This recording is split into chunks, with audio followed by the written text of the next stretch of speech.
This episode of Chops is brought to you by Sight Reading Factory. Sight Reading Factory generates virtually infinite music for students to sight read with customizable difficulty levels to give them exactly what they need.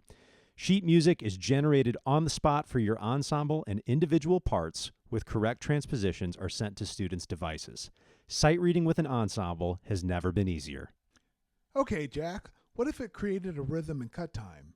2 quarter notes, 2/8 notes, and a quarter rest. How would that go? Probably something like this.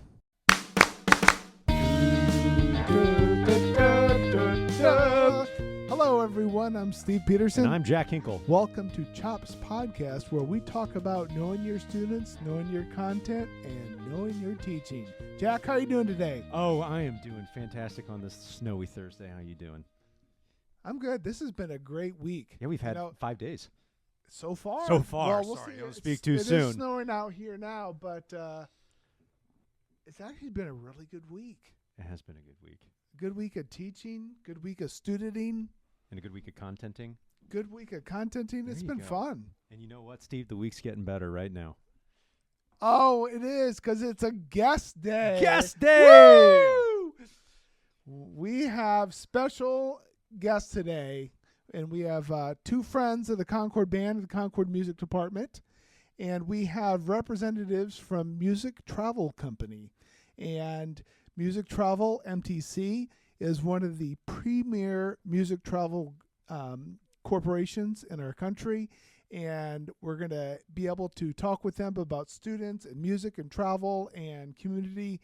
And we're so excited to have Mr. Andrew Moran and Mr. Bryan Munoz. Thanks, guys, for having us on. Thank you. Welcome, gentlemen. You're talking to us from our fair city of Indianapolis, correct? That's right, yeah. Correct, but still the tundra for sure. We're still in tundra mode down here. Yeah, So- you guys have had it worse than we have. You guys have gotten just totally destroyed down Which is pretty rare. Normally, you guys get all the lake effect snow and you guys are just buried and we have nothing. But yeah, we've had a lot this winter. Yeah. This week it was good to get back to normal school, but the last 2 weeks have been a little dicey. But we're happy to have you here. And just a reminder and just a little housekeeping is that Music Travel was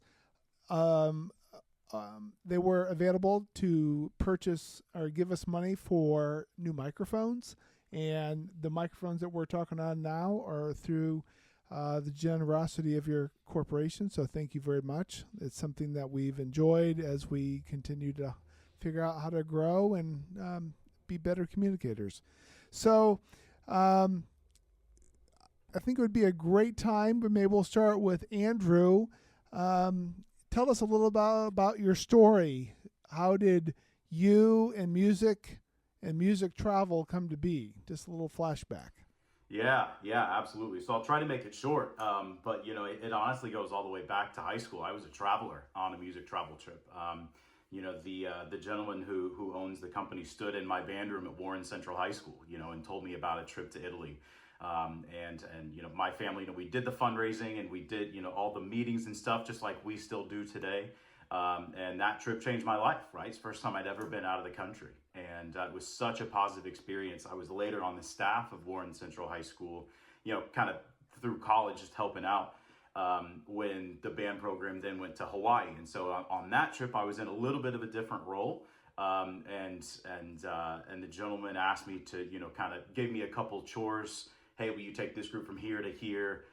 Be sure they get through security. Just kind of, eyeing me a little bit, I think, for a tour director spot. It's what I did all through college. Just, as I was able, they worked with my schedule because they know what it's like to go through a degree program as a music educator, which is not easy and is really time intensive, as you all know.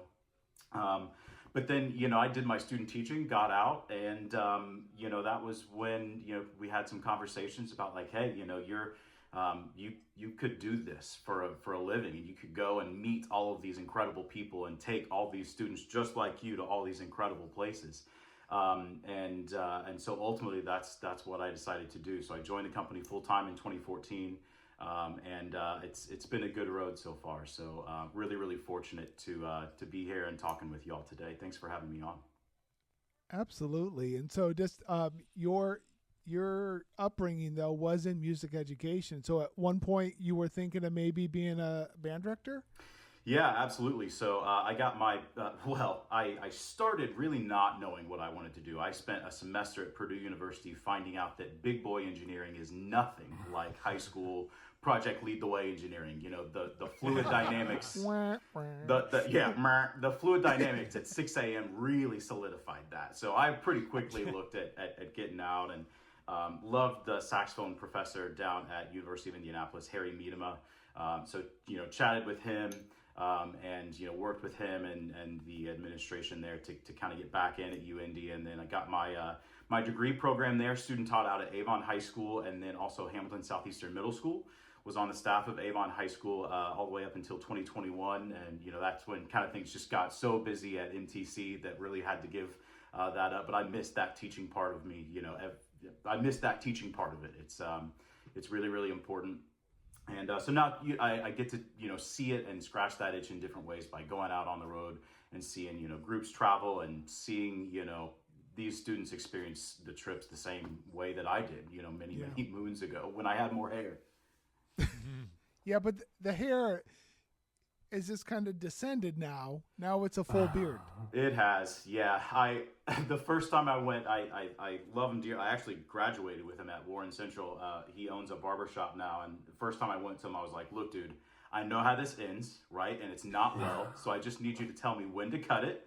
Like, when I get the cul-de-sac right here, that's when we should just stop and just tell me, and we'll cut it loose at that point. So, yeah, here we are. It's working out well. The cul-de-sac is crazy. That is an awesome term. Very cool. Okay, thanks, Andrew. And Bryan Munoz, can you tell us a little bit about what got you to this place? Yeah, so I was a band director for 14 years before coming to Music Travel Consultants. Taught up north, just a little bit east of you guys in Noble County. So got to know you guys really well from that. And then I finished my time down at Columbus North High School down in Columbus, Indiana. And I traveled with Music Travel Consultants. I remember my first job was at a small school. There's 400 kids in there, 9 through 12. And so I wanted to take a trip. And so I planned it myself. And I think we had 50 kids go between the band and the choir. And it was to Chicago. So you guys, that's like a 3-hour. We did an overnight. It's like a 3-hour bus ride, one of the easiest things. And it was so stressful for me. I kind of knew after I got back from that.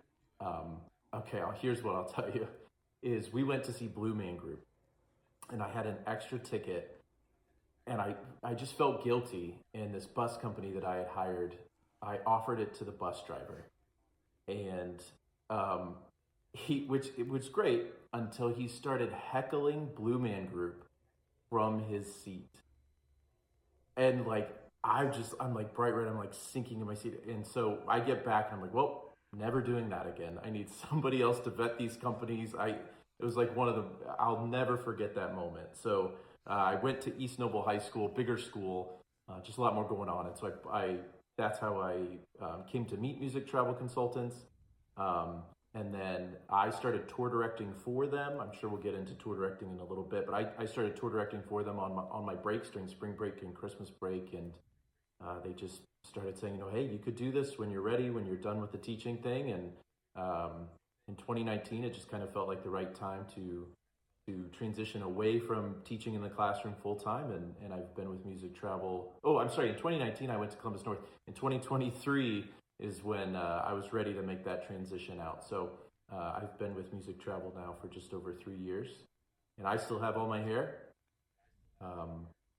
Jack, we'll see. I do have to mention Jack's hair because I've always prided myself on having good hair. And somebody's like, yeah, you have the best hair I've ever met of somebody. It's like, well, there's a guy up north. His name's Jack Hinkle, and he probably has the best hair of anybody I've met. So I'll take this. I mean, you have good hair, man. You have to get compliments on it all the time. So I'll take the silver medal to your updo there. Thank you. That's very kind of whoever brought that up. Yeah, I have memories of us working together too at Con Summer. Yeah. And those were some good times, and hanging out with you, spending time with all those groups of people over the summer at Bethel University.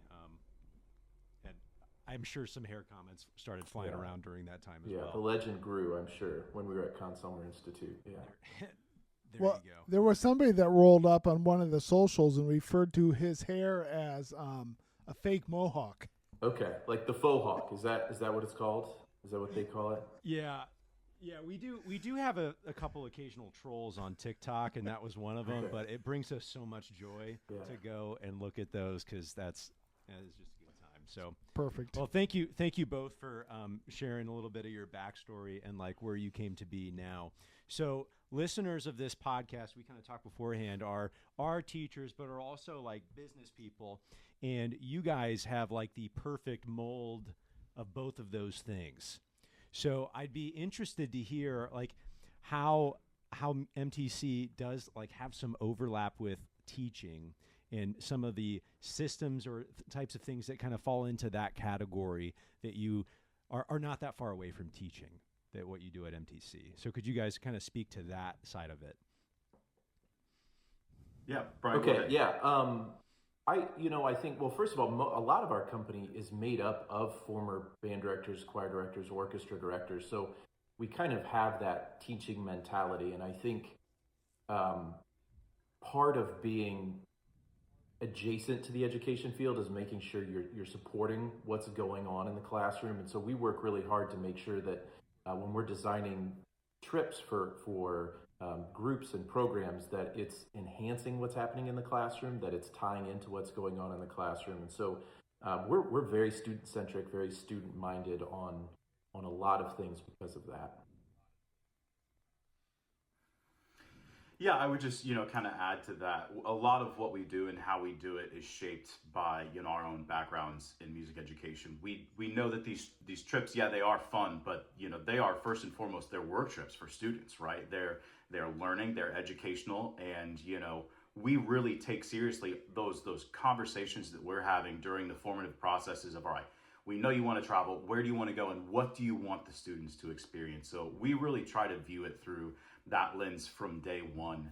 And I think that sets us apart from some other tour companies out there. And there's lots of folks in our space, a lot of folks that do a really great job. But I think that we have such a unique kind of lens and insight into what it is like to be a band director and a choir director, an orchestra director, and to really lead with those educational experiences. That's the first thing that goes into our itineraries, and everything else falls in around that.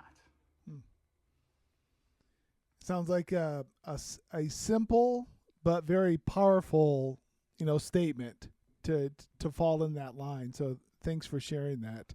One thing that I, being involved with music travel as a student and then as a staff member and as a director, really get the sense, this is something we talk about too, but there's a sense that your team, and there's been different looks of the team through the years, but there's a look to the team at Music Travel that your staff wants to be where they are.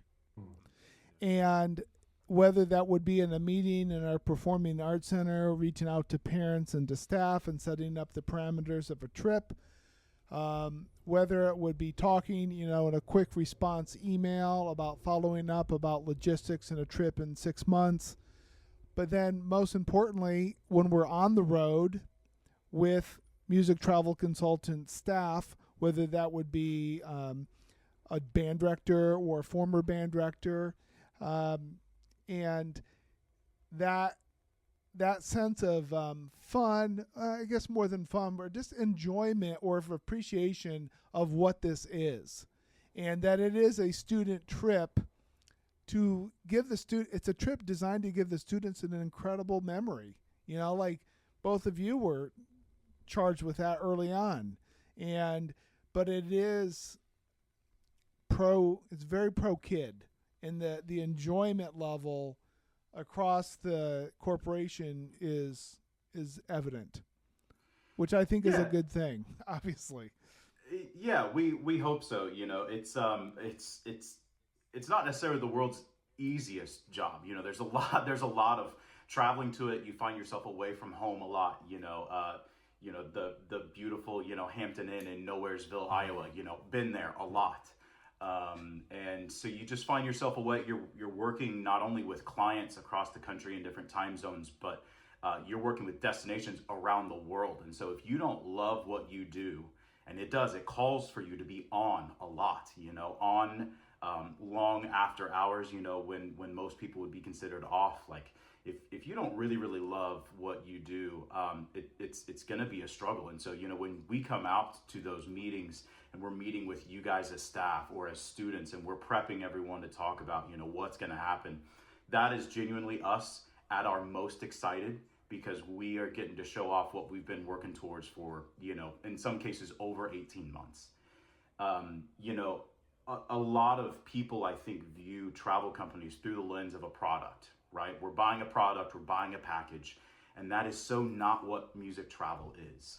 We're an experience company. We're a service company. And that should really feel evident anytime someone from our team is standing in front of you, or your students, whether that is, at 5 p.m. to talk about a trip to Macy's, or if that's at 5 a.m. to get on the bus to go to O'Hare to check in for a flight or whatever it is. We really hope that everyone on our staff really oozes that enthusiasm. Yeah, I think I can probably speak for our entire travel design team, but especially Andrew and myself, that when I was a teacher and I started looking at other things, you start thinking about the impact that you can have on kids' lives and students' lives. And I was able to have a deep impact on student lives for 210 kids at my last high school, and it was long lasting because I was with them for 4 years, 5 if they were coming from the middle school.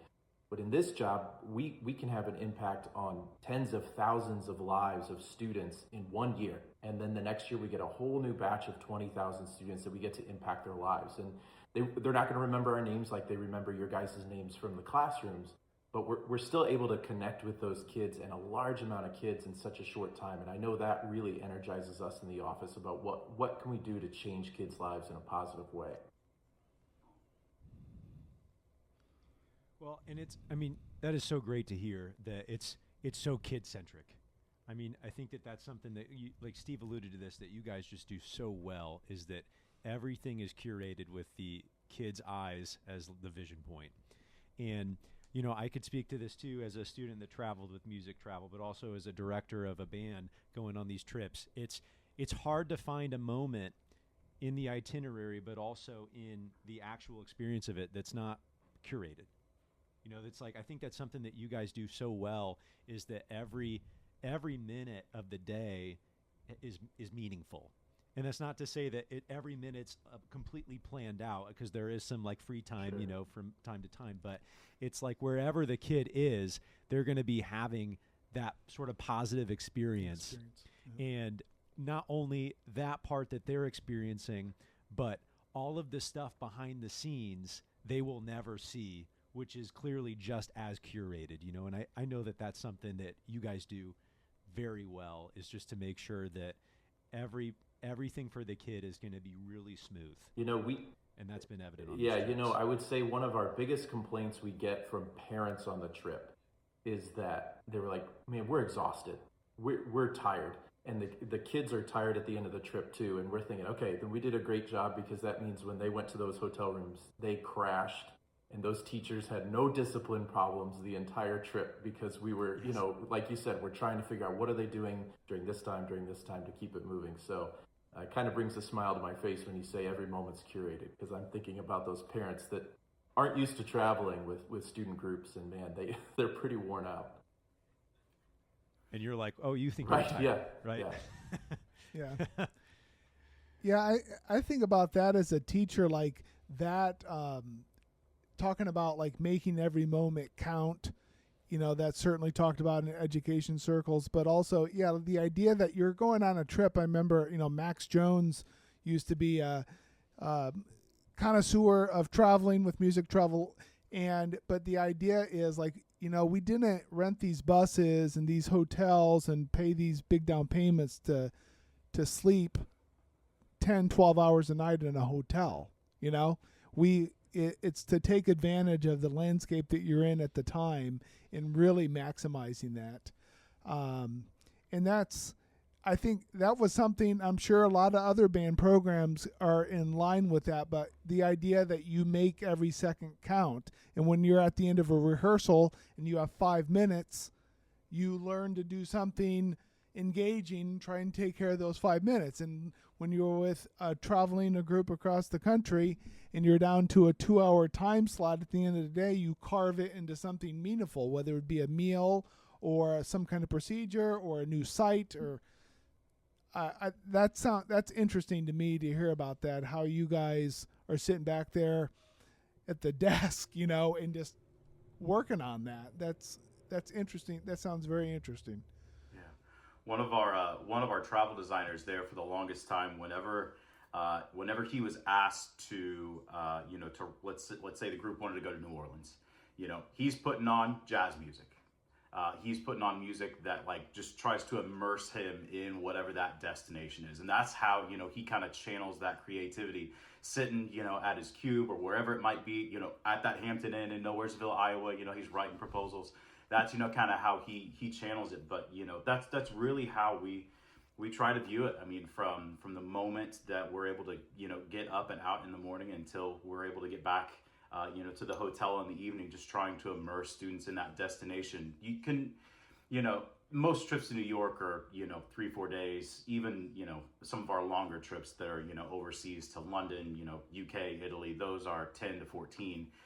There's no way to just to do it all. And so all of these trips really, you know, they're jam packed, but they are just, you know, kind of a teaser, a taster. And it's a lot like being a teacher. Like, we teach music, but, you know, we want everyone to be, you know, great and comfortable and confident in their instruments, you know, be able to express themselves through their instruments. But the most important thing, you know, is that we're raising good humans behind them. And, you know, for us in travel, you know, I'm one of the few probably that have gone on our trips and have managed to turn travel now into my craft, you know, my profession. And I know that's not what most, you know, students that come on these trips is going to experience. But I think that right now, especially our young people, are our best ambassadors. And so to be able to put them out there and on a stage and lift them up, and the hope there is that you are helping contribute to a good, globally aware citizen that, you know, knows more than just the confines of, you know, his or her, you know, town. Andrew for president 2028, right? Hey, there you go. Well, you know, I can speak to something too about how you guys operate. We recently went on a trip to Los Angeles with the band for the Hollywood Parade, and that was in 2022, fall of 2022, so a couple years back. And we had 2 flight groups for that trip, and Steve and I were on the same flight group coming back, and our flight got delayed by, I think, 9 hours on the flight back. And obviously something completely out of like MTC's control, but at the same time within their domain to problem solve. That's just one of those things that'll happen in travel. And, you know, I think this is like a really genius move that you guys do, that most of your directors, kind of like Bryan, you said, that are your tour directors are former educators. Yeah. And they can be former band directors or orchestra directors. And I know we've had on our trip like former principals, and even a former superintendent has been a tour director. And I so appreciate the instincts of those guys when they work with kids.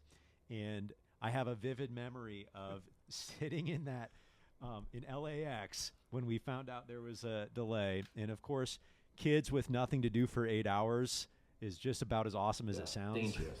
And yes, dangerous indeed. But it's a little less dangerous when they're sleep deprived, which that, you know, can happen on these trips. But they got to a point like around lunchtime that the MTC guys are like, okay, we got to buy them lunch.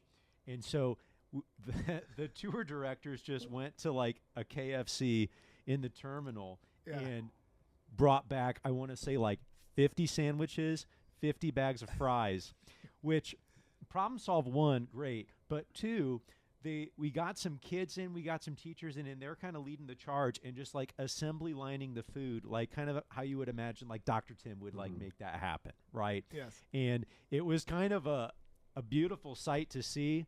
I'm not a big KFC fan, but I'll say it's a beautiful sight to see, just like the kids and the adults like figuring it out, and the adults leading the charge and just basically saying, we have a big task to achieve and here's how we're going to do it, go.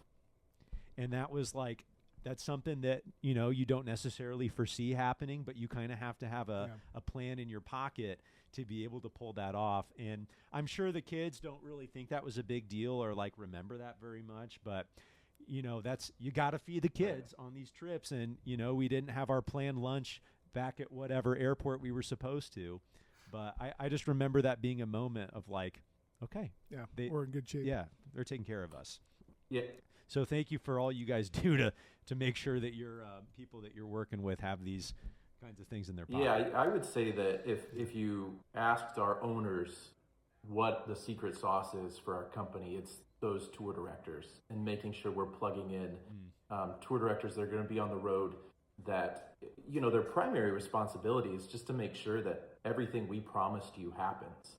But where they really shine is in the moments that you just talked about, where that unplanned moment occurs, and as a teacher, you want to look to somebody. You don't want to feel like you're on an island, and so you look to that tour director, and to be able to have a partner there with you and able to solve those issues on the spot is really what I think separates us from a lot of people in our industry. Yep. Agreed. Well, let's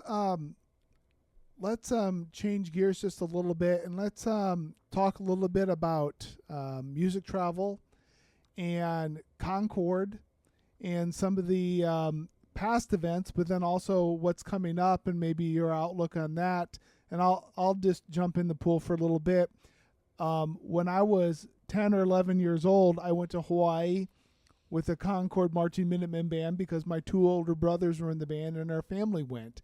And I met some people on that trip that were some of your mentors, I know, along the times of your time in music travel, that were like very influential. And I just remember my parents like, these people are unbelievable. And then, then as a student and then as a staff person, getting to know those same people and those relationships and those traditions. Just as like you gentlemen talked about your experiences in high school, how that was like very formative. And certainly it was the band directors that I had at the time, but it was also the philosophy of traveling with music travel, and just what a priority that was when I was in high school to be going on certain trips, and how well planned it was. And, you know, getting to see New York and getting to see St. Louis and Miami or wherever, you know, and those are wonderful memories I have. And so I know that Jack, you've traveled with the Concord Band, and as a student, what were some of your trips? I went to Washington, D.C. for the Memorial Day Parade.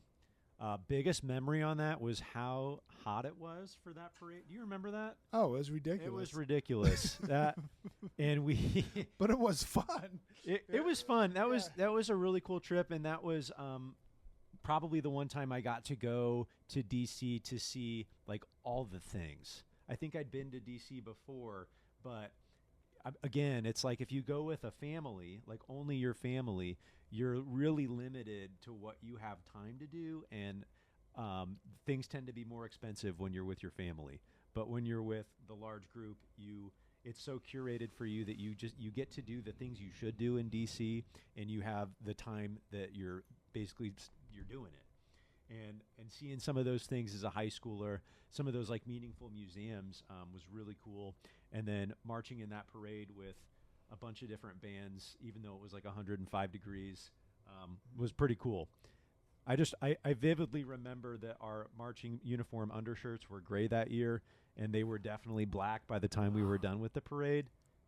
It's like, yeah, and I think when we got done with that parade, basically the kids went to some area to change clothes to some restrooms, but it was basically no shower because we had to get back, Freshen up. and that was a ripe time and all. Yeah, 13 hours on the bus after that.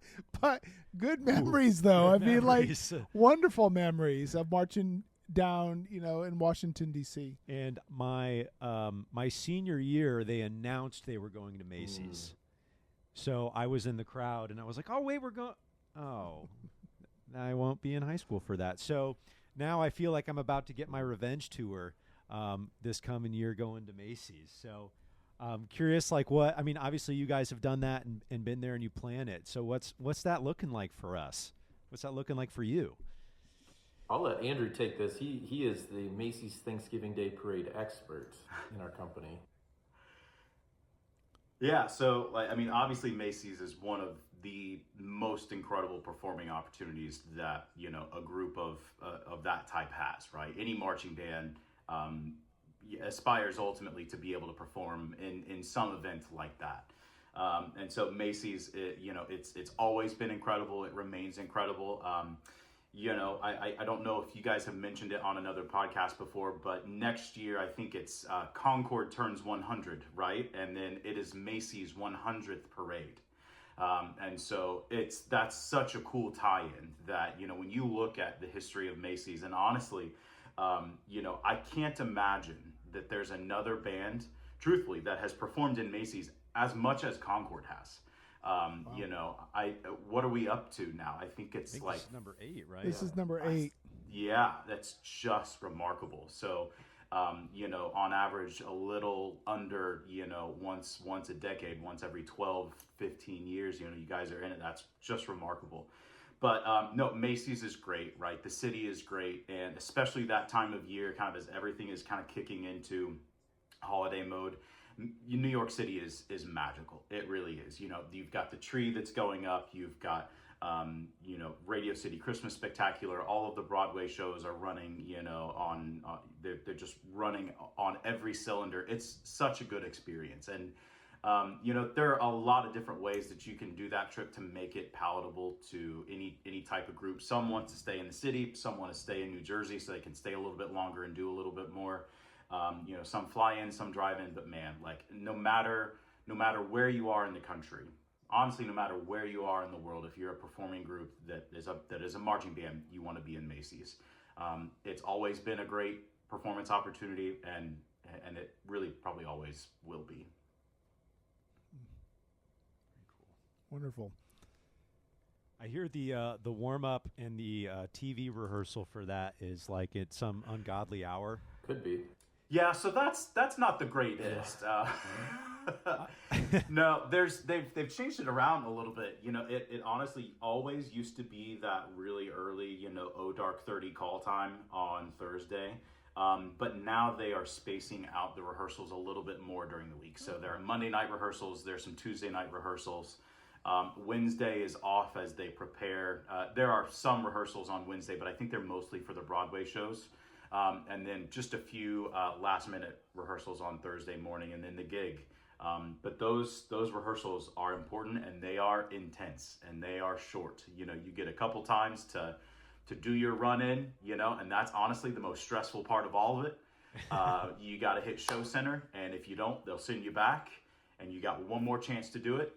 And then that's pretty much it. It does move really, really quickly, like maybe 10, 15 minutes tops. It's Wow. Very fast paced. Yeah, I remember that situation as a student and then as a director, having that early morning rehearsal, like you said, middle of the night, and that such a surreal experience to be in Manhattan right there at Herald Square? Right there by Macy's, and to have that place just lit up with all these floodlights and all these theater lights and production lights and all this rigging. And then, but you're in the middle of the city in the middle of the night, but you're there with your kids and they're all in their band uniforms and the weather could be a little dicey, whatever. But then you have people calling commands. You don't know where they are. There's go. And then, but that being a memorable, fun thing. And then having a few hours off where it was planned, or breakfast, and then maybe a nap in the coach to kind of refuel for the parade. And some people might be like, I don't know if that sounds very fun to me, but like those are really good memories for me. Like as a kid, but also I marched in Macy's in '85, but then also as a director, watching the kids in New York City, watching them in that experience, and being exhausted, but like a good exhausted, and then like being in the parade waiting for it to start and seeing the celebrities and the floats and the bands and the color guards go by, and that's like top level stuff. It's so great kids get to experience that every year. Steve, would you say that the adrenaline for the rehearsal is more or the same as the adrenaline as like when you're doing it on Thanksgiving Day? Is there something about Yes, I would say it was right up there, because we are taking, you're taking a piece of yourself from home. You're bringing your band into a foreign area that is very popular, and you want to get it right. I remember the performance being very fun as far as like the parade route itself, because I'm sure you gentlemen know the population of what's on the parade route, but the amount of people that are at that parade compared to marching at your home football stadium, that's amazing. Yeah. And it's, you mentioned, the kind of the cool factor, especially of that rehearsal. And it is such a weird moment where, we as educators, you're unloading a bus on 39th Street and 6th in New York, but you hear like 8s and like concert F's, like, coming from down the street. And it's just this weirdest, it's like, I know what I'm hearing, but I don't feel like I should be hearing it here right now. It's just the weirdest thing, but it's also so cool that, essentially, I mean, it's 3 and 4 in the morning, and yet the city is already, kind of shutting itself down in preparation for this event. I think that's the really cool thing about Macy's, is it's still a community parade. Like, there are some grandstand seating, but it's really, really limited. It's a very different experience than something like the Tournament of Roses parade, which is just, grandstands for, mile after mile. It just has a really different feeling. They're both incredible performance opportunities, but it just feels a little bit different. It's exciting stuff. And I've never been. I haven't been to New York since I think we went to the Philadelphia parade, and then back when I went to cheer on the Butler Bulldogs at the Big Ten tournament. So they didn't do too hot that year. But excited to be back for this year and seeing it with my own eyes, and I'm very excited. I can't wait. Okay, as we begin to wind down our time together, could either or both of you think of a trip in your mind, in your history, that sticks out to you? Maybe because it was such an unusual location, or maybe it's something that you have done 10 times or 20 times, or, something happened that it was just so memorable. Of course, you don't have to mention the band, but just like what destinations or situations stick out? You want me to go first, Andrew? I have one. I have one in my mind. Sure. So this was actually my first year at Music Travel Consultants, and I worked. I was lucky enough to work at school corporations that were really supportive of music programs. Parents found a way to make sure their kids had what they needed to be successful, and not only that, then I was able to write grants to kind of fill in the gaps. And so I worked with this school, one of the first schools I ever worked with, and they were just going to Disney World. But you could tell it took every bit of energy to get that program to Disney World. As far as fundraising, every family fundraised. I don't think there's a single family that actually made a full payment that didn't need some sort of support. And they come, so I'm there.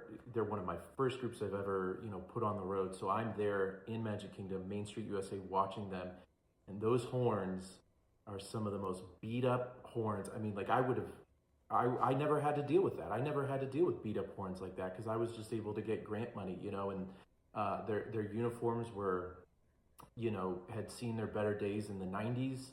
And man, they looked though like $1,000,000, and they sounded like $1,000,000. And that really hit home for me, that it was like, man, this was a moment for these kids that maybe they're never going to have again, and most of them, they've never been to Disney World because their families just couldn't afford it.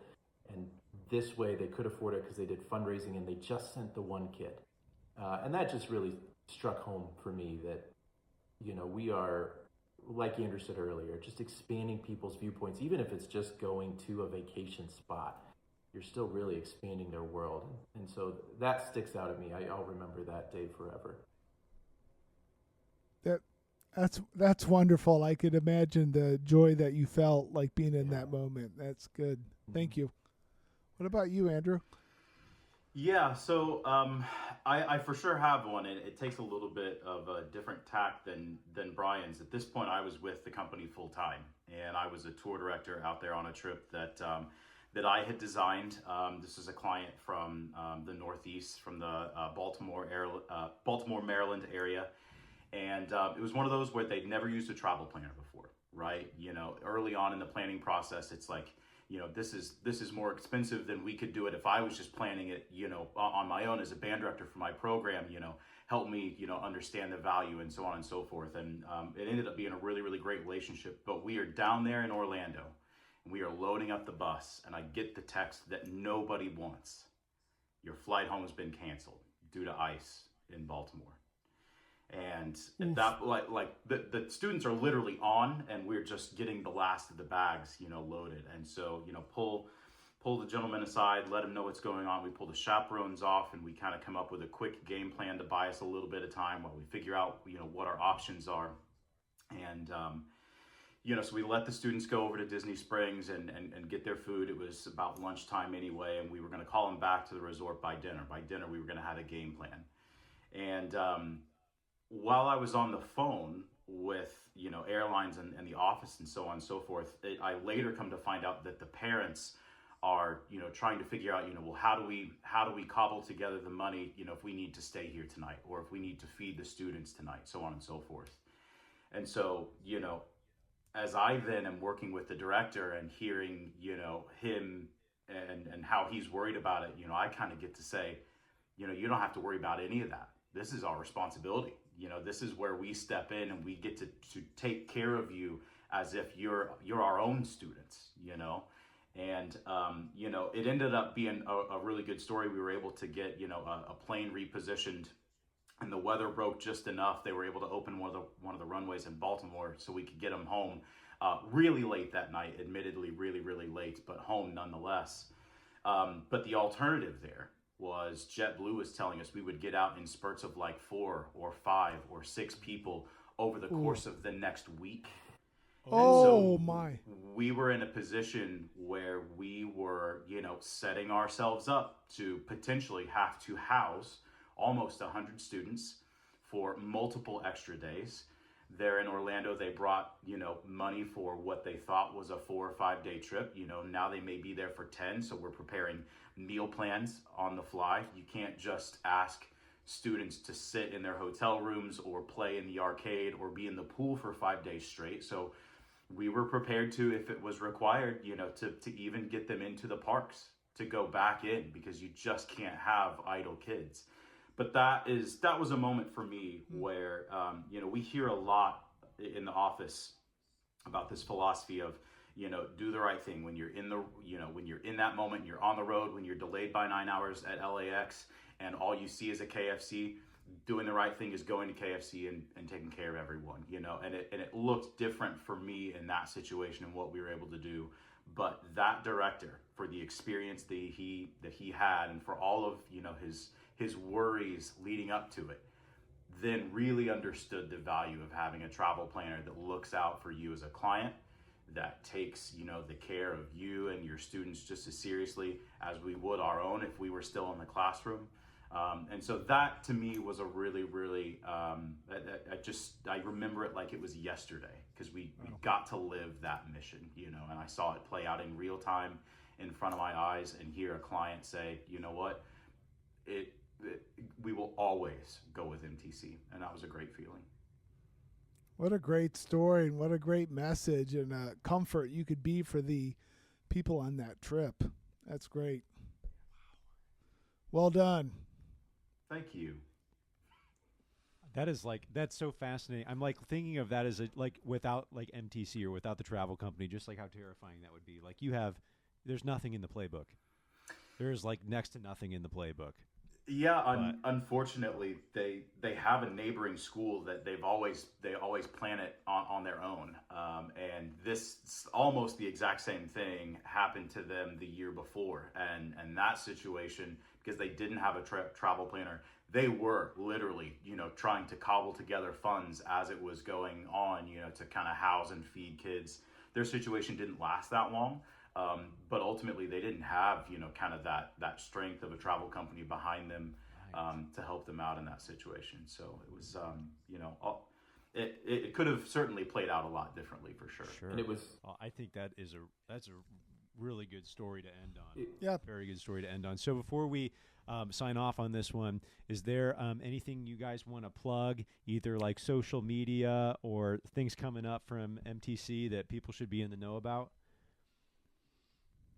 We're on all the socials, so you can just look us up, Music Travel Consultants. We want to partner with whoever wants to partner with us. We always want it to be a great relationship. So, and we take it seriously. So if somebody's out there listening, and we have an educational division too. So if you guys have some teachers that listen to this podcast that maybe aren't band directors or choir directors, we can always help plan that travel for you. Great. Perfect. Yeah, I would just say, with your audience, being a lot of, music educators, we'd love the chance to partner, as I said, there are plenty of people in this space that do a lot of good work, but, I do feel like we take a little bit of a different look at it. The biggest thing right now, no matter who you're traveling with, is that you start early. Mm-hmm. Travel has unfortunately never been more expensive than it is right now.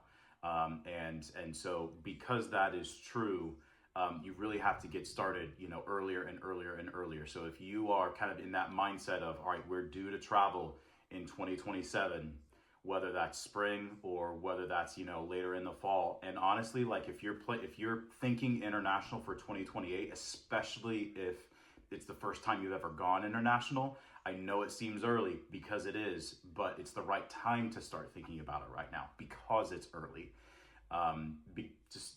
Food's more expensive, fuel's more expensive, hotels, all of it is more expensive than it's ever been. So, in order to have successful trips where more students can travel, getting started early so that those monthly payments can help spread the cost of that trip out. So important, no matter whether you're traveling with us or somebody else.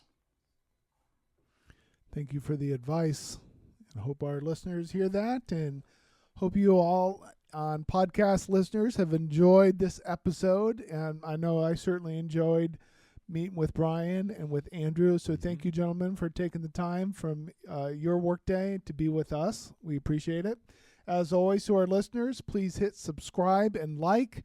And if you think about it, please leave a review on our podcast. It really helps us gather data and information. So, anything else? I think that's it. Okay. That's it. So for Steve Peterson, for Jack Hinkle,